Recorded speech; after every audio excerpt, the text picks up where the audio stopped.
Lovely Monday morning. It's time for another segment of Law and Order JA. And the question submitted to us today reads as follows. Hey CVM, I'm interested in starting a clothing line using only Jamaican colors to pay homage to my country. But I was advised that legally I could be sued. Is this true or not?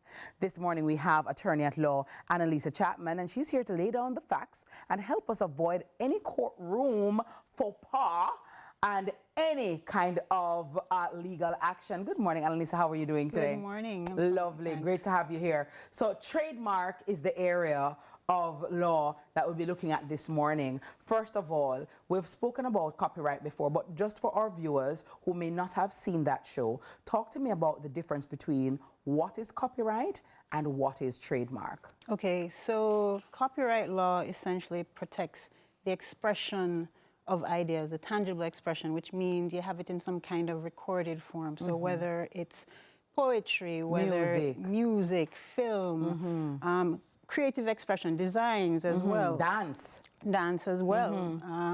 And trademark is more of a brand identifier. So it's the mark that you use to distinguish one set of goods and services from that of another. So when you see, I don't know, the Mattel trademark, or when you see a champagne, right. Or Nike. More Nike than champagne, yeah. Champagne is more copyright, sorry, because it's a region. Well, champagne would fall under trademark, but it's more like geographical distinction. ID, yeah. Yes. So Nike, Adidas, that's a trademark. Clarks, so Clarks, when you see the sign, you know. So equally, when you see the black, green, and gold in a certain form, you know it's Jamaica. We have reached that level where the colors of the Jamaican flag are quite recognizable. Because Adidas the other day had a particular line, and a lot of people were saying, but that's a Jamaican. Like, hello, we need to pay respect. So can this person who wants to start a clothing line using Jamaican colors, could she run afoul of the law? So generally, colors in and of themselves, you can't really prevent someone from using another color. No one has a monopoly over a specific color. However, under trademark law, there are certain protections in place when it comes to the use of, for example, national colors. Yes. So it's not that it prevents persons from using it per se, but so example, if I want to use the Jamaican colors in my trademark, they're going to say, one, you have to prove that these originate from Jamaica. Like the goods and services. Yes. So it's using all the colors all at once. All at once, yes. Okay, on a particular piece of clothing. But if you, so for example, nobody has a trademark on black or green or gold, right? Right. But remember, it's not so much the colors that you're going to use in the actual clothing. It's the mark that you're associating. So the mark of the designer. Yes. Like, I don't know, a Carlton Brown, if he has a particular... Hi, Carlton Brown, international designer extraordinaire. Yeah, Carlton have his own mark, my love. Carlton Brown. If they have their trademark and that uses the Jamaican colors, that is what is going to be under scrutiny, not so much using it in the design, you know, because that can't be prevented per se unless... So, for example, when Kanye West came here some years ago, he had the Jamaican flag. He had, like, I think the Aki or some of our coat of arms on particular... his clothing line at the time, right? Yeah, and he was told quickly, can't do that. Because if you're registering a trademark, you're going to need permission from JIPO, which is the government agency that deals with trademarks, for permission to use those kind of national emblems, national flags, national colors. Yes. And colors specifically, you have to show that it originates in Jamaica, and that protection is in place to, you know, show authenticity. And it's not just Jamaican colors, whether it's colors of an African flag, you have to show that those goods and services originate with that country. So she can go ahead and start her clothing line using greens or blacks or golds. Yes. But if the particular mark that is going to identify her clothing line is that of or seem to be similar to that of the Jamaican flag, she may need permission from JIPO to use those colors or that emblem. That emblem. Yes. Very well. What does that take? So she needs to submit, she needs to pay, she needs to what? She'll submit an application. It will have, if she has a particular design, she puts a little, copy of it on the form. You submit it, you tell what goods and services she's going to use it for, so in respect of clothing, etc.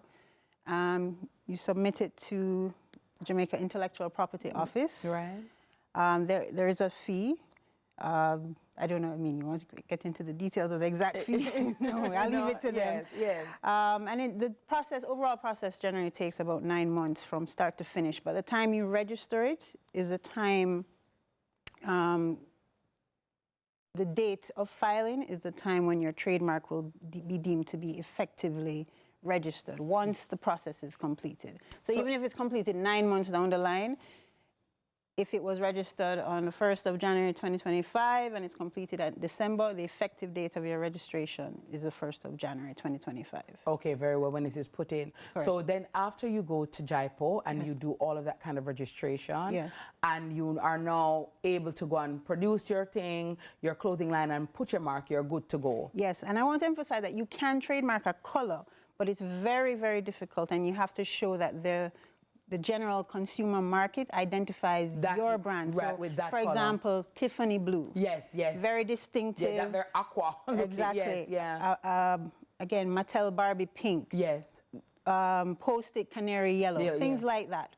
But you have to show, again, substantial evidence that your mark in a particular category has been identified by these consumers. Like when I see that color, I automatically think Tiffany's, right? Exactly. Finally, let me ask you, Annalisa. Let's say, for example, JIPO does not approve the mark. Yes. And she still go ahead and just do our thing. Yeah. What kind of legal suit or lawsuits could follow as a result? What is she looking at if you violate that? Well, the thing with trademarks, it's based on a lot of the individual users. So somebody would have to have the exclusive rights in respect of what this person has used in order to bring an action. If it's, obviously if they use a national emblem, national colors, the government has its recourse to say, you can prevent it from being used. But outside of that, in terms of using the colors on her design, so the colors is fine, it's just the emblem that she has to be very mindful of. On the mark. The mark. As opposed to what's in her design. Yes. But if she uses someone else's design overall, of which color is only one component, obviously somebody else can bring an action for infringement. Right. Whether it's copyright, design rights, in respect of that use. Okay. Very well. Thank you so very much. That's it for this morning. And I hope that the person who sent in the question heard Annalisa loud and clear. Thank you so very much, Attorney at Law, Annalisa Chapman, for joining us this morning right here on Law and Order JA. It's time for a quick break.